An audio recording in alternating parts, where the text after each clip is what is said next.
Transmission. तो syphilis पे चल रहे थे हम लोग। सिफिलिस का ट्रांसमिशन कैसे होता है देख लेते हैं। ट्रांसमिशन ऑफ सिफिलिस, ठीक है। ये यौनी गुदा मौखिक संभोग के दौरान सीधे संपर्क से सिफिलिस इन्फेक्शन एक व्यक्ति से दूसरे व्यक्ति में फैल सकता है। क्या है? यौनी गुदा या मौखिक के द्वारा अगर आप सीधे संभोग कर रहे हैं तो सीधे क्या होगा, ये सिफिलिस का इन्फेक्शन जो है वो आपको डायरेक्टली हो सकता है, फैल सकता है, ठीक है ना। तो syphilis is spread to person through direct contact during vaginal, anal और ओरल सेक्स, ठीक है ना। नेक्स्ट है, यह संक्रमित माताओं से अजन्मे शिशुओं में भी फैल सकता है। जी हाँ, अगर किसी लेडीज को उसके पेट में बच्चा है तो और उसकी माँ को ये बीमारी है तो उनके बच्चों को भी ये बीमारी फैल सकती है। It can also be spread from infected to mother to unborn babies, ठीक है ना। ये तो सिफिलिस जो है, संक्रमित जो माताएं होंगी, यानी कि जिन माओं को ये बीमारी होगी सिफिलिस की, उनके ये बच्चों को भी ये बीमारी हो सकती है, फैल सकती है, ठीक है ना। नेक्स्ट है हमारा, सिफिलिस वस्तुओं के संपर्क से ही फैल सकता है। जी हाँ, अगर आप कोई वस्तु है आपके पास, जैसे टॉयलेट सीट है, डोर है दरवाजे का, या उनकी कुंडियाँ हैं, स्विमिंग टैंक है, बाथ टब है, क्लॉथ है, यूटेंसिल है, यानी क्लॉथ है, कपड़े हैं, बर्तन है, अगर उनको भी अगर किसी पर्सन को ये बीमारी है सिफिलिस नाम की, और ये चीज़ों को छूता है, हाथ लगाता है, और उसके बाद में आप उसको छू लेते हैं या कोई उसको छूता है, तो उसको भी ये बीमारी फैल सकती है, ठीक है ना। तो syphilis can also be spread through contact with objects baby such as, ठीक है ना। तो सिफिलिस वस्तुओं के संपर्क से भी फैल सकता है। Toilet seat, door and window latches, swimming tank, bath tub, cloth, utensil, etc।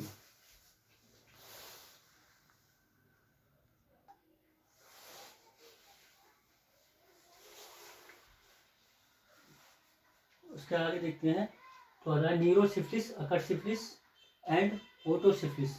ये क्या है देख लेते हैं। न्यूरोसिफिलिस क्या है, अकरसिफिलिस क्या है और ओटोसिफिलिस। यदि किसी मरीज को उचित उपचार नहीं मिलता है तो सिफिलिस मस्तिष्क, आंखों और कानों में प्रवेश कर सकता है, जिससे न्यूरोसिफिलिस, ऑकुलर सिफिलिस और ओटोसिफिलिस हो सकता है, ठीक है ना। ओटोसिफिलिस हो सकता है। क्या है? If patient does not receive proper treatment, syphilis can enter the brain, eyes and ears, causing neurosyphilis, ocular syphilis, otosyphilis. तो सिम्टम्स ऑफ न्यूरोसिफिलिस, सिम्टम देख लेते हैं न्यूरोसिफिलिस के। मरीज को गंभीर से दर्द हो सकता है, वो सिर्फ न्यूरोसिफिलिस में बहुत तेज सिर में दर्द हो सकता है, कमजोरी हो सकती है, मांसपेशियों को हिलाने में परेशानी का अनुभव हो सकता है। क्या है? पेशेंट में experience severe headache, weakness and difficulty moving their muscles. The may also experience mental changes such as trouble concentrating, confusion, dizziness, etc। मरीज को मानसिक स्थिति में बदलाव जैसे ध्यान केंद्रित करने में समस्या, भ्रम, चक्कर आदि और मनोभ्रंश का अनुभव हो सकता है। न्यूरोसिफिलिस है ये। न्यूरोसिफिलिस में क्या हो सकता है? मरीज को गंभीर सिर में दर्द हो सकता है, तेज सिर में दर्द हो सकता है, कमजोरी और मांसपेशियों के हिलाने डुलाने में परेशानी हो सकती है। दूसरा क्या होगा? मरीजों को मानसिक स्थिति में बदलाव हो सकते हैं, ठीक है ना। जैसे कंसंट्रेशन करने में दिक्कत हो सकती है, भ्रम, चक्कर, ये सारी दिक्कतें, या मनोभ्रंश की शिकायत हो सकती है।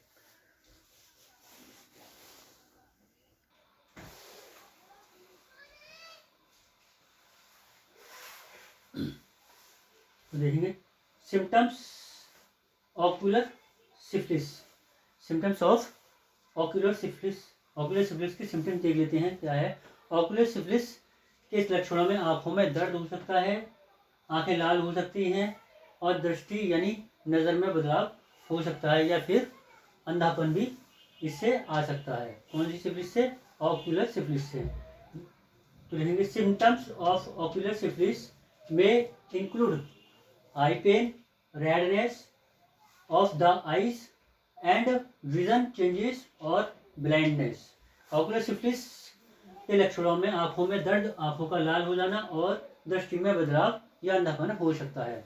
सिम्टम्स ऑफ ओटोसिफिलिस देख लेते हैं। तो ओटोसिफिलिस से पीड़ित व्यक्ति को सुनने की क्षमता में कमी आ सकती है, टिनिटस हो सकता है, चक्कर आना या सिर चकराने से मरीज जो है वो पीड़ित हो सकता है। ए पर्सन विथ ओटोसिफिलिस में suffer from hearing loss, tinnitus, dizziness और लाइट हेडनेस।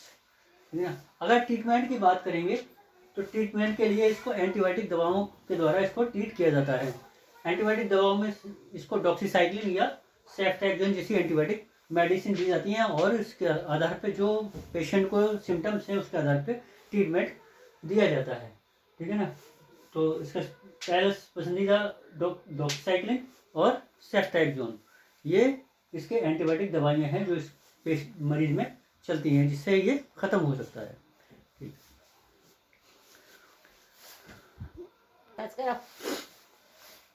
नहीं होगी पूरा पूरा वो चैप्टर।